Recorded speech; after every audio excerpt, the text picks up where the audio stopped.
როგორც სასუფეველი არის შესაძლებელი რომ ცხოვრებაში იზეიმო შენს თავში, ასევე ჯოჯოხეთის დამკვიდრება შეგიძლია შენს თავში.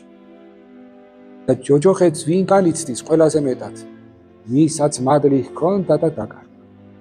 ვისაც ჯერ მადლი არ შეუგზნია, იმან ჯოჯოხეთის სიმძაფრე ჯერ ბოლომდე ვერ გააცნობა. და ვინც მადლი შეიძინა, აი ვინც აქ ვართ ჩვენ ხომ მეტი შანსი გვაქვს რომ მადლი მიგვეღო ამდენი წლების განმავლობაში.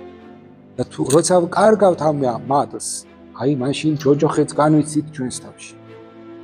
მაგრამ ეს საჭირო არის იმისთვის რომ უფრო მეტად დააფასო მადლმოსილება და უფრო მეტად შეიმეცნო რა საშინელება არის აქ თუ ასეთია ჯოჯოხეთი, იქაური ჯოჯოხეთი რაღა იქნება. ბალს არ უხილავსო პავლე მოციქული ამბობს, ყურს არ მოусმენია, ისეთი რაღაცები ნახეს სამოთხეში. და ჯოჯოხეთიც ასეა, აქაური ძაფრი განცდები არაფერია იმასთან შედარებით, რასაც იქნები ადამიანი განიცდის. ამიტომ მადლს რომ მიიღებ და დაკარგავ, ეს კი არ არის პრობლემა. პრობლემა ის არის რომ მადლს ვერ ვიღებთ. თორემ მადლს რომ მიიღებ და დაკარგავ და ჯოჯოხეთს განიცდი სასუფევლის შემდგომ.